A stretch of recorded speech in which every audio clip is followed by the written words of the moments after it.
गुज़श्ता रोज़ बानी PTI की सेहत के हवाले नाल खबरां जो है वो बड़िया गर्म सन। उन्होंने हस्पताल ले आया गया, उत्थे उन्होंने जो ट्रीटमेंट से जो रिक्वायर्ड सी उन्होंने दिता गया। हस्पताल इंतजामिया का जोड़ा है वो भी मौकफ आ गया। जोड़े वज़ीर कानून ने वफाकी वज़ीर कानून आज़म नज़ीर तारड़ साहब उन्होंने भी मौकफ आ गया। लेकिन ये उत्ते भी पाकिस्तान तहरीक इंसाफ जी है वो राज़ी नज़र नहीं आ रही। पाकिस्तान तहरीक इंसाफ का यह मुतालबा है कि बानी PTI का यह बुनियादी हक है कि उन्होंने एक तो ज़ाती मुआलजीन नाल मिलाया जाए, उन्होंने इलाज ज़ाती मुआलजीन तो कराया जाए, जी फैमिली नाल मुलाकात ने वो भी बड़ी जरूरी ने। गुज़श्ता रोज़ जो मुलाकातों का दिन सी पर कोई मुलाकात नहीं हो सकी। उत्थे कुछ लोग जमा भी होए सन, उन्होंने बयान जोड़े ने वो भी गए सन जेल के बाहर, लेकिन कोई मुलाकात नहीं हो सकी। अज जो एक और डिवेलपमेंट हुई और वो ये है कि इमरान खान जो है वो शफा हस्पताल मुंतकिल करने वास्ते जो है वो सुप्रीम कोर्ट एक दरखास्त आ गई है और ये दरखास्त दायर की गई है। दरखास्त बानी PTI के वकील लतीफ़ खोसा, शहबाज खोसा तो हमजा सतार की तरफों जो है वो दायर की गई। तो दरखास्त की जोड़ा मौकफ अख्तियार किया गया कि बानी PTI को फौरन शफा हस्पताल मुंतकिल किया जाए। इमरान खान का जोड़ा इलाज है वो माहिर अमराज चश्म को करवाया जाए।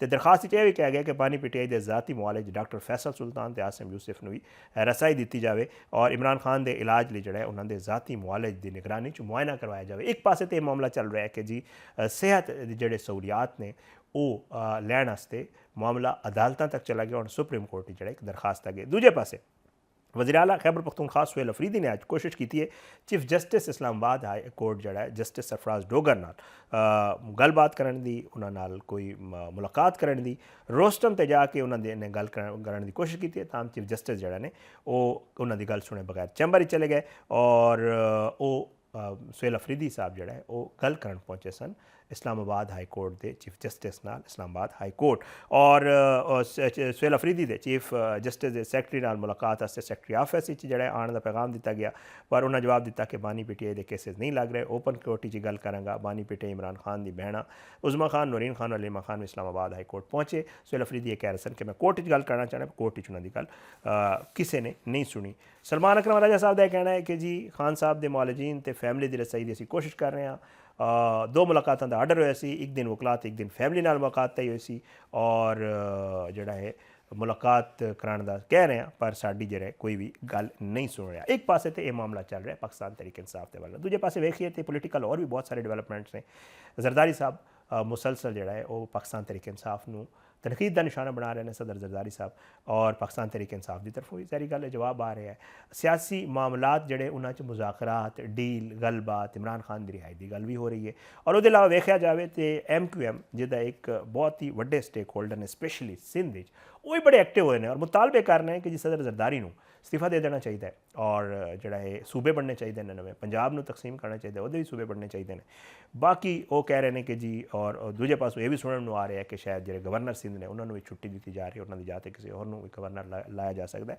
ये बहुत सारे सियासी मामलात ने जोड़े इस हफ्ते सूँ वेखण मिले ने। मैं चाह रहा कि ना सियासी मामलात के उत्ते असी सियासी तजिया ले लीए। साढ़े नाल सीनियर तजियाकार ने जनाब लतीफ़ चौधरी साहब वो मौजूद ने, उन्होंने तो पूछांगे कि ये मामलात किहड़े पासे जा रहे हैं। बहुत बहुत शुक्रिया लतीफ़ चौधरी साहब तुसी प्रोग्राम में शिरकत की। सब तो पहला सर ये दसो कि अज सब तो जोड़ा है वो इमरान खान साहब के ज़ाती मुआलजीन की रसाई इलाज और मुलाकातों के हवाले नाल सुप्रीम कोर्ट एक दरखास्त आ गई। एक तो यह दसो कि जी इलाज के हवाले नाल कि मौकफ है होना चाहिए। ज़ाहिर कह रहे हैं कि ज़ाती मुआलजीन को करा लो और ये कहा जा रहा है कि होना चाहिए। और दूजा यह दसो कि जी दरखास्त दी गई ये रिलीफ की किस सिचुएशन है क्योंकि जोड़े वफाकी वज़रान है वो कह रहे हैं कि जी असी तो आइन के कानून के मुताबिक चल रहे हैं तो कानून यही कहता जे कुछ कह रहे कानून असी उसके मुताबिक चल रहे हैं। क्या नज़र आ रहा है कोई रिलीफ मिल रहा है? देखो सुखलैन साहब जितों तक इलाज दियां सहूलतां दी गल लेकिन मिलनियां चाहिए ये तो अकॉर्डिंग टू दी लॉ ये तो मिल ही रही ने उन्होंने ये कोई दूसरी कोई आर्गूमेंट नहीं है। तो मसला तो इत्थे आ रहा है कि जिस तरह की सहूलत उन्होंने जेडे अलीमा खान साहबा ने खास तौर के उत्ते या PTI के दीगर जेडे क्यादत है जिस तरह की सहूलत वो चाह रहे हैं वो ही गल है ना। वैसे तो उन्होंने सारी तिबी ट्रीटमेंट उन्होंने पूरी मिल रही है, उन्होंने जी अख का इलाज है वो प्रॉपरली जी गवर्नमेंट जो कह रही है जिस तरह की गवर्नमेंट की साडे कोल बयानी है वो मुताबिक तो जी जेल रूल्स भी तो फॉलो करना। अगर असी स्ट्रिक्टली फॉलो दी लॉ तो उसके मुताबिक तो फिर उन्होंने मिल रही ने सहूलतां ਤੇ ਅਗਰ ਅਸੀਂ ਬਤੌਰ ਇਨਸਾਨੀ ਹਮਦਰਦੀ ਦੇ ਹਵਾਲੇ ਨਾਲ ਗੱਲ ਕਰਨੇ ਆ ਤੇ ਇਨਸਾਨੀ ਹਮਦਰਦੀ ਦੇ ਹਵਾਲੇ ਨਾਲ ਗੱਲ ਹੈਗੀ ਕਿ ਅਗਰ ਉਹ ਆਪਣੇ ਜ਼ਾਤੀ ਨੌਲੇਜ ਨਾਲ ਮਿਲਣਾ ਚਾਹੁੰਦੇ ਨੇ ਤੇ ਉਹਨਾਂ ਨੂੰ ਉਹਨਾਂ ਦੀ ਸਹੂਲਤ ਦਿੱਤੀ ਜਾਣੀ ਚਾਹੀਦੀ ਹੈ, ਜਿਹੜੀ ਮੇਰਾ ਇੱਕ ਜ਼ਾਤੀ ਖਿਆਲ ਹੈ। ਮੈਂ ਪਹਿਲੇ ਵੀ ਇਸ ਖਿਆਲ ਦਾ ਇਜ਼ਹਾਰ ਕਰ ਚੁੱਕਿਆ ਹਾਂ। ਲੇਕਿਨ ਗੱਲ ਸਵਾਲ ਹੈ ਕਿ ਉਹ ਕਿਆ ਜੇਲ੍ਹ ਰੂਲਸ ਦੀ ਇਜਾਜ਼ਤ ਦਿੰਦੇ ਨੇ ਕਿ ਉਹਨਾਂ ਨੂੰ ਜ਼ਾਤੀ ਨੌਲੇਜ ਦੀ ਰਸਾਈ ਦਿੱਤੀ ਜਾਵੇ। ਦੂਸਰੀ ਗੱਲ ਇਹ ਵੀ ਸਾਨੂੰ ਦੇਖਣ ਵਾਲੀ ਮੌਜੂਦ ਹੈਗੀ ਹੈ ਕਿ ਜਿਹੜੇ ਉਹਨਾਂ ਦੇ ਲੋਕ ਨੇ ਜਿਨ੍ਹਾਂ ਨੂੰ ਅਸੀਂ ਫੈਮਿਲੀ ਦਾ ਕਹਿੰਦੇ ਆ, ਤੇ ਕਿਆ ਉਹਨਾਂ ਦੀ ਸਿਸਟਰਸ ਜਿਹੜੀਆਂ ਨੇ ਉਹ ਕਾਨੂੰਨੀ ਜ਼ੁਬਾਨ ਦੇ ਵਿੱਚ ਕਿਆ ਉਹਨਾਂ ਦੀ ਫੈਮਿਲੀ ਦੇ ਜ਼ਮਰੇ ਦੇ ਵਿੱਚ ਆਉਂਦੀਆਂ ਨੇ? ਕਿਆ ਕਾਨੂੰਨ ਉਹਨਾਂ ਦੀ ਸਿਸਟਰਸ ਨੂੰ ਫੈਮਿਲੀ ਦੇ ਵਿੱਚ ਸਮਝਦਾ ਹੈ, ਜਾਂ ਕਿ ਉਹਨਾਂ ਦੀ ਫੈਮਿਲੀ ਉਹਨਾਂ ਦੇ ਬੇਟੇ ਨੇ ਜਿਨ੍ਹਾਂ ਨਾਲ ਉਹਨਾਂ ਦੇ ਉੱਤੇ ਟੈਲੀਫੋਨ ਦੇ ਉੱਤੇ ਮੁਲਾਕਾਤ ਹੋ ਚੁੱਕੀ ਹੈ, ਔਰ ਉਹਨਾਂ ਦੇ ਉਸ ਮੁਲਾਕਾਤ ਤੋਂ ਬਾਅਦ ਉਹਨਾਂ ਦੇ ਬੇਟਿਆਂ ਨੇ ਦੀ ਤਰਫੋਂ ਸਾਨੂੰ ਅਜੇ ਤੱਕ ਕਿਸੇ ਕਿਸਮ ਦੀ ਕੋਈ ਐਸੀ ਡਿਸਸੈਟਿਸਫੈਕਸ਼ਨ ਦੀ ਗੱਲ ਵੀ ਨਹੀਂ ਆਈ, ਤੇ ਨਾ ਹੀ ਕਿਸੇ ਕਿਸਮ ਦਾ ਕੋਈ ਸਿਆਸੀ ਬਿਆਨੀਆ ਆਇਆ ਜੀ, ਔਰ ਨਾ ਹੀ ਕੋਈ ਪੀਟੀਆਈ ਦੇ ਜਿਹੜੇ ਚੇਅਰਮੈਨ ਨੇ ਜਾਂ ਅਸੀਰ ਬਾਨੀ ਨੇ ਉਹਨਾਂ ਦੇ ਕੋਈ ਟਵਿੱਟਰ ਹੈਂਡਲ ਦੇ ਉੱਤੇ ਸਾਨੂੰ ਕੋਈ ਐਸੀ ਚੀਜ਼ ਸਾਹਮਣੇ ਆਈ ਹੈ ਕਿ ਜਿਹਦੇ 'ਚ ਇਹ ਪਤਾ ਚੱਲ ਸਕੇ ਕਿ ਉਹ ਆਪਣੇ ਇਲਾਜ ਦੇ ਉੱਤੋਂ ਮੁਤਮਈਨ ਨਹੀਂ ਹੋਏ।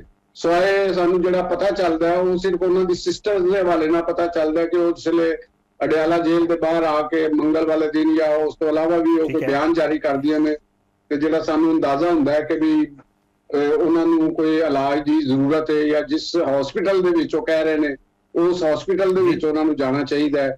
ਤੇ ਇਹ ਹਵਾਲੇ ਨਾਲ ਦੂਸਰੀ ਗੱਲ ਹੈ ਕਿ ਕਿਆ ਜਿਹੜੀ ਉਹਨਾਂ ਦੀ ਬੇਗਮ ਹੈ ਜਿਹੜੀ ਜੇਲ੍ਹ ਦੇ ਵਿੱਚ ਹੀ ਕੈਦ ਨੇ, ਕਿਆ ਉਹ ਉਹਨਾਂ ਦੀ ਫੈਮਿਲੀ ਦੇ ਵਿੱਚ ਆਉਂਦੇ ਨੇ? ਅਗਰ ਉਹ ਫੈਮਿਲੀ ਦੇ ਵਿੱਚ ਆਉਂਦੇ ਨੇ ਤੇ ਉਹਨਾਂ ਦੇ ਨਾਲ ਜੇਲ੍ਹ ਦੇ ਅੰਦਰ ਹੀ ਮੁਲਾਕਾਤ ਵੀ ਹੋ ਰਹੀ ਹੈ, ਔਰ ਕੱਲ ਵੀ ਉਹਨਾਂ ਦੀ ਬੇਟੀ ਔਰ ਬੇਟੇ ਨੇ ਜਿਹੜੀ ਬੁਸ਼ਰਾ ਬੀਬੀ ਦੇ ਨਾਲ ਮੁਲਾਕਾਤ ਕੀਤੀ ਹੈ। ਤੇ ਇਸ ਮਤਲਬ ਕਿ ਇੱਕ ਕਹਿ ਲਓ ਤੁਸੀਂ ਕਿ ਕੰਪਲੈਕਸ ਲੀਗਲ ਜ਼ੁਬਾਨ ਦੇ ਵਿੱਚ ਇਹ ਸਿਚੁਏਸ਼ਨ ਹੈ। ਇੱਕ ਪੋਲੀਟੀਕਲ ਅਗਰ ਅਸੀਂ ਕੋਈ ਗੱਲ ਕਰਨੀ ਆ, ਸਿਆਸੀ ਗੱਲ ਕਰਨੀ ਆ, ਤੇ ਉਹਦਾ ਲਾਈਨ ਡਿਫਰੈਂਟ ਹੋਏਗੀ। ਚੌਧਰੀ ਸਾਹਿਬ ਤੁਸੀਂ ਠੀਕ ਕਹਿ ਰਹੇ ਹੋ ਸਰ, ਜੇਲ੍ਹ ਰੂਲਸ ਕਾਨੂੰਨ ਇਹ ਸਾਰੀਆਂ ਚੀਜ਼ਾਂ ਬਿਲਕੁਲ ਹੈ ਨੇ, ਲੇਕਿਨ ਮਾਜ਼ੀ ਤੇ ਵੇਖੋ ਨਾ, ਪਾਕਿਸਤਾਨ ਤਹਿਰੀਕ ਇਨਸਾਫ ਵਾਲੇ ਜੀ ਇਹ ਇਤਰਾਜ਼ ਕਰਦੇ ਨੇ, ਕਹਿੰਦੇ ਨੇ ਕਿ ਜੀ ਇਹ ਚੀਜ਼ਾਂ ਮਾਜ਼ੀ 'ਤੇ ਨਹੀਂ ਸਨ, ਇਹ ਜੇਲ੍ਹ ਰੂਲਸ ਨਵਾਜ਼ ਸ਼ਰੀਫ ਸਾਹਿਬ ਜ਼ਰਦਾਰੀ ਸਾਹਿਬ ਜੇਲ੍ਹ ਹੀ ਸਨ ਤੇ ਪੂਰਾ ਜਿਹੜਾ ਖਾਨਦਾਨ ਮਿਲਣ ਜਾਂਦਾ ਸੀ, ਘਰ ਤੋਂ ਖਾਣੇ ਬਣ ਕੇ ਆਉਂਦੇ ਸਨ।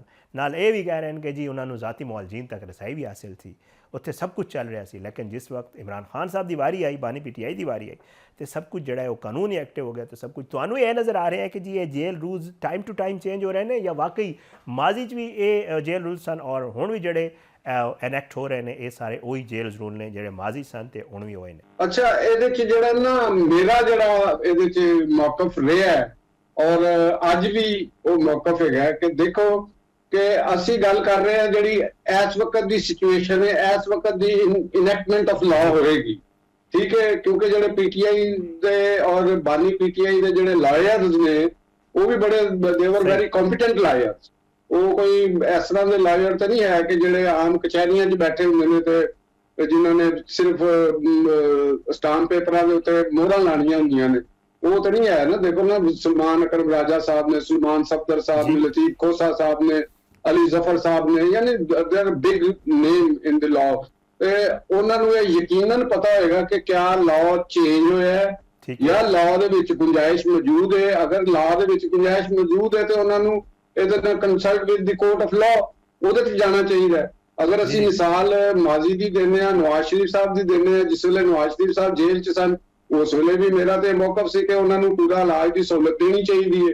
ਤੇ ਜਿੱਥੇ ਤੱਕ ਉਹਨਾਂ ਦੇ ਜ਼ਾਤੀ ਮੁਆਲਜ ਦੀ ਜ਼ਰੂਰਤ ਦੇ ਉੱਤੇ ਗੱਲ ਆਉਂਦੀ ਹੈ ਤੇ ਇਹਦੇ ਅੰਦਰ ਅਸੀਂ ਦੇਖਦੇ ਹਾਂ ਕਿ ਉਹਨਾਂ ਦੇ ਅਗਰ ਜ਼ਾਤੀ ਮੁਆਲਜ ਮਿਲੇ ਨੇ ਤੇ ਉਹ ਹਾਰਟ ਡਿਜ਼ੀਜ਼ ਦੇ ਵਾਲੇ life and death the situation ਸੀ ਉਸ ਵਕਤ, ਜਿਹੜੀ ਚਾਹੇ ਉਹ ਹੈ ਸੀ ਚਾਹੇ ਉਹ ਨਹੀਂ ਸੀ, ਲੇਕਿਨ ਸਿਚੁਏਸ਼ਨ ਇਸ ਤਰ੍ਹਾਂ ਦੀ ਡਿਵੈਲਪ ਹੋ ਰਹੀ ਸੀ ਕਿ ਜਿਹਦੇ ਵਿੱਚ ਜ਼ਿੰਦਗੀ ਔਰ ਮੌਤ ਦਾ ਇੱਕ ਐਲੀਮੈਂਟ ਸ਼ਾਮਲ ਸੀ। ਤੇ ਉਹਦੇ ਮੁਕਾਬਲੇ ਦੇ ਵਿੱਚ ਬਾਨੀ ਪੀਟੀਆਈ ਦੀ ਜਿਹੜੀ ਇਸ ਵਕਤ ਸਿਹਤ ਦੀ ਸਹੂਲਤ ਦਾ ਹਵਾਲੇ ਨਾਲ ਜਾਂ ਉਹਨਾਂ ਦੀ ਕੰਡੀਸ਼ਨ ਜਿਹੜੀ ਸਾਨੂੰ ਸਮਝ ਥਰੂ ਮੀਡੀਆ ਜਾਂ ਉਹਨਾਂ ਦੀ ਸਿਸਟਰ ਦੇ ਹਵਾਲੇ ਦੇ ਨਾਲ ਜਾਂ ਗਵਰਨਮੈਂਟ ਦੇ ਜ਼ਰਾਏ ਦੇ ਹਵਾਲੇ ਨਾਲ ਸਾਡੇ ਤੱਕ ਪਹੁੰਚ ਰਹੀ ਹੈ, ਉਹਦੇ ਮੁਤਾਬਕ ਸਾਨੂੰ ਇਹੋ ਹੀ ਪਤਾ ਚੱਲ ਰਿਹਾ ਹੈ ਕਿ ਉਹਨਾਂ ਦੀ ਹੈਲਥ ਇੱਕ ਅੱਛੀ ਹੈ। ਉਹਨਾਂ ਦੀ ਅੱਖ ਦਾ ਪ੍ਰੋਬਲਮ ਇੱਕ ਹੈ ਵੇ ਔਰ ਉਹ ਵੀ ਬਿਹਤਰ ਸੂਰਤ ਹਾਲ ਦੇ ਵਿੱਚ ਜਾ ਰਿਹਾ। ਬਿਹਤਰ ਸਾਡੀ ਦੁਆ ਹੈ ਕਿ ਉਹ ਮਜ਼ੀਦ ਉਹਨਾਂ ਦੀ ਅੱਛੀ ਹੋ ਜਾਏ। ਚੌਧਰੀ ਸਾਹਿਬ ਇਹ ਵੀ ਦੱਸੋ ਨਾ ਕਿ ਗੱਲਾਂ ਚੱਲ ਰਹੀਆਂ ਨੇ ਡੀਲ, ਮੁਜ਼ਾਕਰਾਤ, ਰਿਹਾਈ, ਤੁਸੀਂ ਵੀ ਜ਼ਾਹਿਰੀ ਗੱਲ ਹੈ ਅਸੀਂ ਇਸੇ ਫੀਲਡ ਵਿੱਚ ਮੌਜੂਦ ਹਾਂ, ਰੋਜ਼ ਸੁਣਨੇ ਹਾਂ ਕਿ ਨਜ਼ਰ ਆ ਰਿਹਾ ਹੈ ਵਾਕਈ ਕੋਈ ਬੈਕਡੋਰ ਕੋਈ ਮਾਮਲਾ ਚੱਲ ਰਿਹਾ ਹੈ। ਇਮਰਾਨ ਖਾਨ ਸਾਹਿਬ ਦੀ ਰਿਹਾਈ ਹੋ ਸਕਦੀ, ਕੋਈ ਰਿਲੀਫ ਹੋ ਸਕਦਾ। ਜ਼ਮਾਨਤਾਂ ਹੋਈਆਂ ਨੇ ਗੁਜ਼ਸ਼ਤਾ ਰੋਜ਼ 7 ਮੁਕੱਦਮਿਆਂ ਦੇ ਵਿੱਚ ਜਿਹੜਾ ਹੈ ਇਮਰਾਨ ਖਾਨ ਸਾਹਿਬ ਤੇ ਬੁਸ਼ਰਾ ਬੀਬੀ ਦੀਆਂ, ਤੇ ਨਜ਼ਰ ਆ ਰਿਹਾ ਕੋਈ ਮਾਮਲਾ ਉਸ ਪਾਸੇ ਜਾ ਰਿਹਾ। ਫਰਜ਼ ਕਰੋ ਅਸੀਂ ਇੱਕ ਮਫਰੂਜ਼ਾ ਬਣਾਉਂਦੇ ਆ ਕਿ ਅਗਰ ਕੋਈ ਡੀਲ ਦਾ ਲਫ਼ਜ਼ ਬੜਾ ਵੱਡਾ ਲਫ਼ਜ਼ ਹੁੰਦਾ ਹੈ। ਦੇਖੋ ਇੱਕ ਕੰਪਰੋਮਾਈਜ਼ ਹੋਣਾ ਔਰ ਡੀਲ ਹੋਣ ਦਾ ਮਤਲਬ ਹੁੰਦਾ ਕਿ ਅਫਰੀਕੈਨ ਨੇ ਇਤਫਾਕ ਕਰਕੇ ਉਹਨਾਂ ਤੇ ਕੁਝ ਚੀਜ਼ਾਂ ਸਾਈਨ ਕੀਤੀਆਂ ਕਿ ਇਹ ਚੀਜ਼ਾਂ ਹੋਈਆਂ ਨੇ। ਤੇ ਉਹਦੇ ਵਿੱਚ ਮੇਰਾ ਨਹੀਂ ਖਿਆਲ ਕਿ ਇਸ ਵਕਤ ਜਿਹੜੀ ਪੀਟੀਆਈ ਦੇ ਹਲਕੇ ਨੇ ਜਾਂ ਬਾਨੀ ਪੀਟੀਆਈ ਜਿਹੜਾ ਉਹ ਅਗਰ ਕੋਈ ਡੀਲ ਕਰਦੇ ਨੇ ਤੇ ਉਹ ਉਹਨਾਂ ਨੂੰ ਬਹੁਤ ਕੁਝ ਦੇਣਾ ਪਏਗਾ, ਕਿਉਂਕਿ ਇਸ ਵਕਤ ਉਹਨਾਂ ਦੇ ਕੋਲ ਹੈ ਕੁਝ ਨਹੀਂ ਸਿਵਾਏ ਸਰੈਂਡਰ ਤੋਂ। ਸਿਵਾਏ ਸਰੈਂਡਰ ਤੋਂ ਉਹਨਾਂ ਦੇ ਕੋਲ ਕੋਈ ਐਸੀ ਪੱਤਾ ਮੌਜੂਦ ਨਹੀਂ ਹੈ ਜਿਹਨੂੰ ਉਹ ਕਹਿ ਸਕਣ ਕਿ ਗੇਮ ਦੇ ਆਖਰ ਦੇ ਉੱਤੇ ਕੋਈ ਉਹ ਰੰਗ ਦੀ ਦੁੱਕੀ ਵੀ ਉਹਨਾਂ ਦੇ ਕੋਲ ਹੋਵੇ। ਕਿਉਂਕਿ ਉਹਨਾਂ ਦਾ ਜਿਹੜਾ ਰੰਗ ਦੀ ਦੁੱਕੀ ਹੁੰਦੀ ਹੈ ਨਾ, ਤੇ ਦੂਸਰੇ ਬੰਦੇ ਕੋਲ ਅਗਰ ਦੂਸਰਾ ਪਲੇਅਰ ਅਗਰ ਮੱਦੇ ਮੁਕਾਬਲ ਖੇਲ ਰਿਹਾ ਕਿ ਤੁਸੀਂ ਅਗਰ ਜਿਨ੍ਹਾਂ ਲੋਕਾਂ ਨੇ ਤਾਸ਼ ਦੇ ਵਿੱਚ ਰੰਗ ਖੇਡਿਆ, ਰੰਗ ਦੀ ਗੇਮ ਖੇਡੀ, ਉਹਨਾਂ ਨੂੰ ਬੜੀ ਅੱਛੀ ਤਰ੍ਹਾਂ ਇਸ ਚੀਜ਼ ਦਾ ਪਤਾ ਹੋਏਗਾ ਕਿ ਰੰਗ ਦੀ ਦੁੱਕੀ ਬਾਜ਼ ਬਾਤ ਬੇਰੰਗ ਯੱਕੇ ਨੂੰ ਵੀ ਕੱਟ ਦਿੰਦੀ। ਤੇ ਅਗਰ ਤੇ ਦੂਸਰਿਆਂ ਦੇ ਕੋਲ ਉਹਨਾਂ ਦੇ ਮੱਦੇ ਮੁਕਾਬਲ ਜਿਹੜੀ ਕੁਵਤ ਹੈ ਉਹਦੇ ਕੋਲ ਉਹ ਕਮਜ਼ੋਰ ਪੋਜੀਸ਼ਨ ਹੈ, ਉਹਨਾਂ ਨੂੰ ਇਹ ਪਤਾ ਲੱਗ ਰਿਹਾ ਕਿ ਮੇਰੇ ਕੋਲ ਐਸ ਹੋ ਕੇ ਜਿਹੜੇ ਪੱਤੇ ਨੇ ਤੇ ਦੂਸਰੇ ਕੋਲ ਦੁੱਕੀ ਬਚੀ ਹੋਈ ਹੈ ਇੱਕ ਫਰੀਕ ਦੇ ਕੋਲ, ਤੇ ਉਹ ਮੇਰਾ ਯੱਕਾ ਕੱਟ ਦੇਗਾ, ਉਹ ਫੇਰ ਤੇ ਉਹ ਕੋਈ ਸੁਲ੍ਹਾ ਕਰ ਲੇਗਾ।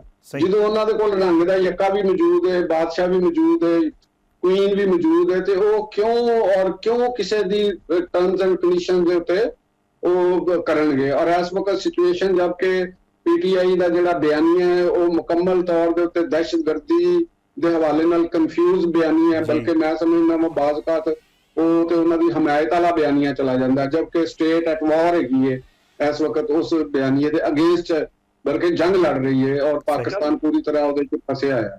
ਇੱਕ ਹੋਰ ਵੀ ਮਾਮਲਾ ਹੈ ਚੌਧਰੀ ਸਾਹਿਬ, ਮੈਂ ਚਾਹਾਂਗਾ ਉਹਦੇ ਤੇ ਜ਼ਰੂਰ ਕਮੈਂਟ ਕਰ ਦਿਓ। ਆਸਿਫ ਅਲੀ ਜ਼ਰਦਾਰੀ ਸਾਹਿਬ ਬੜੇ ਐਕਟਿਵ ਹੋਏ ਨੇ ਔਰ ਆਲ ਦੋ ਸਾਨੂੰ ਵੀ ਅੰਦਾਜ਼ਾ ਹੈ ਕਿ ਹਕੂਮਤੀ ਜਿੰਨੇ ਵੀ ਇਤਿਹਾਦੀ ਨੇ ਉਹਨਾਂ ਦੇ ਆਪਸ ਵਿੱਚ ਮਾਮਲਾਤ ਕੋਈ ਜਿਹੜਾ ਹੈ ਉਹ ਬਹੁਤ ਹੀ ਕੋਈ ਜ਼ਬਰਦਸਤ ਨਹੀਂ ਨੇ। ਉਹਨਾਂ ਦਾ ਨੂਨ ਲੀਗ ਨਾਲ ਵੀ ਮਾਮਲਾ ਪਿਛਲੇ ਦਿਨਾਂ ਇੱਕ ਮੀਟਿੰਗ ਵੀ ਹੋਈ ਸੀ ਔਰ ਉਹਦੀ ਫੁਟੇਜ ਆਈ ਸੀ, ਉਹਦੇ ਵਿੱਚ ਬੜੀ ਗੱਲਾਂ ਕੀਤੀਆਂ ਗਈਆਂ ਕਿ ਸ਼ਾਇਦ ਜਿਹੜਾ ਮਾਮਲਾਤ ਠੀਕ ਨਹੀਂ ਨੇ, ਲੇਕਿਨ ਉਹਨਾਂ ਦਾ ਹਦਫ ਤਨਕੀਦ ਪਾਕਿਸਤਾਨ ਤਹਿਰੀਕ ਇਨਸਾਫ ਹੈ। ਇਹਦੀ ਕੀ ਵਜ੍ਹਾ ਨਜ਼ਰ ਆ ਰਹੀ ਤੁਹਾਨੂੰ? ਜ਼ਰਦਾਰੀ ਸਾਹਿਬ ਨਾ ਤੇ ਕੋਈ ਮੈਨੂੰ ਬਹੁਤ ਜ਼ਿਆਦਾ ਮੁਤਾਬਿਕ ਨਜ਼ਰ ਆ ਰਹੇ ਨੇ ਔਰ ਨੂਨ ਲੀਗ ਦੇ ਨਾਲ ਇਖਤਲਾਫਾਤ ਦੀ ਗੱਲ ਜਦੋਂ ਹੁੰਦੀ ਹੈ ਤੇ ਸਾਨੂੰ ਇਹ ਚੀਜ਼ ਮੱਦੇ ਨਜ਼ਰ ਰੱਖਣੀ ਚਾਹੀਦੀ ਹੈ, ਐਨਾਲਿਸਿਸ ਕਰਦੇ ਹੋਏ ਵੀ, ਔਰ ਐਂਕਰ ਦੇ ਤੌਰ ਦੇ ਉੱਤੇ ਵੀ, ਰਿਪੋਰਟਰ ਦੇ ਤੌਰ ਦੇ ਉੱਤੇ ਵੀ, ਔਰ ਕਾਲਮ ਨਵੀਸ ਦੇ ਤੌਰ ਦੇ ਉੱਤੇ ਵੀ, ਕਿ ਉਹ ਦੋ ਮੁਖਤਲਿਫ ਪਾਰਟੀਆਂ ਨੇ, ਦੋਨਾਂ ਦਾ ਆਪਣਾ ਆਪਣਾ ਆਇਨ ਹੈ। ਉਹ ਇੱਕ ਪਾਰਟੀ ਤੇ ਹੈ ਨਹੀਂ, ਉਹ ਤੇ ਆਪਣੇ ਇੱਕ ਮੁਫਾਦਾਤ ਨੇ ਉਹਨਾਂ ਦੇ ਜਿਹੜੇ ਉਹਨਾਂ ਨੇ ਉਹ ਇਕੱਠੇ ਰੱਖੇ ਨੇ, ਜਾਂ ਇੱਕੋ ਲੰਡਨ ਜਿਹੜਾ ਉਹਨਾਂ ਦੇ ਦਰਮਿਆਨ ਮੁਫਾਹਮਤ ਹੈ, ਮਿਸਾਕ ਹੈ, ਉਹਦੇ ਤਹਿਤ ਉਹ ਇਕੱਠੇ ਨੇ। ਇਹਦਾ ਮਤਲਬ ਇਹ ਥੋੜਾ ਹੈ ਕਿ ਉਹਨਾਂ ਦੇ ਦਰਮਿਆਨ ਇਖਤਲਾਫਾਤ ਮੁੱਕ ਗਏ ਨੇ ਜਾਂ ਉਹ ਆਪਣੀ ਸਿਆਸਤ ਨਹੀਂ ਕਰਨਗੇ। ਉਹ ਆਪਣੀ ਸਿਆਸਤ ਕਰਨਗੇ ਔਰ ਹੋ ਸਕਦਾ ਹੈ ਕਿ ਉਹ ਕਿਸੇ ਮੌਕੇ ਦੇ ਉੱਤੇ ਇਹੋ ਜਿਹੀ ਸਿਚੁਏਸ਼ਨ ਹੋਵੇ ਕਿ ਉਹਨਾਂ ਨੂੰ ਇੱਕ ਦੂਸਰੇ ਤੋਂ ਅਲੱਗ ਵੀ ਹੋ ਜਾਣਾ ਹੋਵੇ। ਤੇ ਜਿਹੜੀ ਜ਼ਰਦਾਰੀ ਸਾਹਿਬ ਦੀ ਬਾਨੀ ਪੀਟੀਆਈ ਦੇ ਉੱਤੇ ਜਿਹੜੀ ਅਜੇ ਤੱਕ ਤੰਜ਼ੀਆ ਤਨਕੀਦ ਹੈ, ਮੈਨੂੰ ਜਿਹੜੀ ਸਮਝ ਆਉਂਦੀ ਹੈ ਉਹ ਪੀਟੀਆਈ ਦੇ ਸੋਸ਼ਲ ਮੀਡੀਆ ਵਿੰਗ ਨੇ ਔਰ ਉਹਨਾਂ ਦੇ ਬ੍ਰਿਗੇਡ ਨੇ ਆਸਵਾ ਪੁੱਟੋ ਦੇ ਉੱਤੇ ਜਿਸ ਤਰ੍ਹਾਂ ਤਨਕੀਦ ਕੀਤੀ ਔਰ ਜਿਸ ਤਰ੍ਹਾਂ ਬਿਲੋ ਦੀ ਬੈਲਟ ਉਹਨਾਂ ਦੇ ਉੱਤੇ ਹਮਲੇ ਕੀਤੇ, ਤੇ ਉਹਦੇ ਉੱਤੇ ਆਸਫ ਜ਼ਰਦਾਰੀ ਸਾਹਿਬ ਨੇ ਇੱਕ ਮੌਕਾ ਵੀ ਬਿਹਤਰ ਸੀ, ਉਹਨਾਂ ਨੂੰ ਇਸ ਵਕਤ ਬੜਾ ਅੱਛਾ ਮੌਕਾ ਮਿਲਿਆ ਔਰ ਉਹਨਾਂ ਨੇ ਉਹਨਾਂ ਦੇ ਉੱਤੇ ਗੱਲ ਕੀਤੀ ਬਾਨੀ ਦੇ ਉੱਤੇ ਬਰਾਹ ਰਾਸਤ। ਤੇ ਮੇਰਾ ਨਹੀਂ ਖਿਆਲ ਕਿ ਇਹਨਾਂ ਦੇ ਵਿੱਚੋਂ ਉਹਨਾਂ ਦੇ ਉੱਤੇ ਕੋਈ ਤਨਕੀਦ ਬਣਦੀ ਹੈ ਕਰਨੀ। ਤੇ ਚੌਧਰੀ ਸਾਹਿਬ ਆਖਿਰ ਦੱਸ ਦਿਓ ਕਿ MQM ਜਿਹੜਾ ਹੈ ਉਹ ਵੀ ਐਕਟਿਵ ਹੋ ਗਈ ਹੈ ਸਰ, ਔਰ ਕਿਹਾ ਜਾਂਦਾ ਕਿ ਜਦੋਂ MQM ਐਕਟਿਵ ਹੋ ਜਾਵੇ ਤਾਂ ਇਹਦਾ ਮਤਲਬ ਇਹ ਕੋਈ ਮਾਮਲਾ ਹੈ। ਮਾਜ਼ੀ 'ਚ ਜਿਹੜੀਆਂ ਮਿਸਾਲਾਂ ਨੇ ਤੇ ਸਾਡੇ ਸਾਫੀ ਦੋਸਤ ਤਜਜ਼ੀਆ ਦਿੰਦੇ ਨੇ। ਇਹ ਦੱਸੋ ਕਿ MQM ਕਹਿ ਰਹੀ ਜ਼ਰਦਾਰੀ ਸਾਹਿਬ ਜਿਹੜਾ ਸਦਰ ਜ਼ਰਦਾਰੀ ਸਾਹਿਬ ਉਹ ਦੇਣ ਅਸਤੀਫਾ, ਸੂਬੇ ਬਣਨੇ ਚਾਹੀਦੇ ਨੇ, ਔਰ ਤੇ ਉਹ ਕਹਿ ਰਹੇ ਜੀ ਅਸੀਂ ਹੁਣ ਆਰਾਮ ਨਾਲ ਨਹੀਂ ਬੈਠਾਂਗੇ ਤੇ ਟਫ ਟਾਈਮ ਦੇਵਾਂਗੇ। ਸਰ ਇਹ ਕੀ ਵਜ੍ਹਾ ਨਜ਼ਰ ਆ ਰਹੀ ਹੈ ਸਰ MQM ਦੇ ਐਕਟਿਵ ਹੋਣ ਦੀ? ਮੈਂ ਫਿਰ ਉਹੀ ਗੱਲ ਕਰਾਂ ਕਿ ਅਗਰ ਸਾਨੂੰ ਬਹੁਤ ਜਲਦਬਾਜ਼ੀ ਦੇ ਵਿੱਚ ਮਾਮਲਾਤ ਨਾਟ ਗੁੱਡ ਦੀ ਗੱਲ ਫਿਲਹਾਲ ਨਹੀਂ ਕਰਨੀ ਚਾਹੀਦੀ। ਉਹਦੀ ਵਜ੍ਹਾ ਹੈਗੀ ਹੈ ਕਿ MQM ਔਰ ਪੀਪਲਸ ਪਾਰਟੀ ਵੀ ਅਲੱਗ-ਅਲੱਗ ਜਮਾਤਾਂ ਨੇ, ਦੋਨਾਂ ਦਾ ਮਨਸ਼ੂਰ ਏਜੰਡਾ ਅਲੱਗ-ਅਲੱਗ, ਸਭ ਨੂੰ ਪਤਾ ਹੈ। MQM ਨੇ ਵੀ ਆਪਣੀ ਸਕੋਰਿੰਗ ਤਾਂ ਕਰਨੀ ਹੈ ਨਾ, ਜਿਸ ਬੈਲਟ ਤੋਂ ਵੋਟ ਲੈਂਦੇ ਨੇ ਜਿਸ ਬੈਲਟ ਦੇ ਵਿੱਚ ਉਹਨਾਂ ਦਾ ਵੋਟ ਬੈਂਕ ਹੈਗਾ, ਉਸ ਵੋਟ ਬੈਂਕ ਨੂੰ ਇੰਟੈਕਟ ਰੱਖਣ ਵਾਸਤੇ ਉਹਨੇ ਐਮਕੇਐਮ ਨੇ ਸਿਆਸਤ ਕਰਨੀ ਹੈ ਕਿ ਨਹੀਂ ਕਰਨੀ? ਉਹਨਾਂ ਨੇ ਕੋਈ ਪੀਪਲਸ ਪਾਰਟੀ ਦੀ ਜ਼ੁਬਾਨ ਤੇ ਨਹੀਂ ਬੋਲਣੀ, ਉਹਨਾਂ ਨੇ ਕੋਈ ਮੁਸਲਿਮ ਲੀਗ ਨੂਨ ਦੀ ਜ਼ੁਬਾਨ ਤੇ ਨਹੀਂ ਬੋਲਣੀ, ਨਾ ਉਹਨਾਂ ਨੇ ਜਮਾਤ ਇਸਲਾਮੀ ਦੀ ਜ਼ੁਬਾਨ ਬੋਲਣੀ ਹੈ।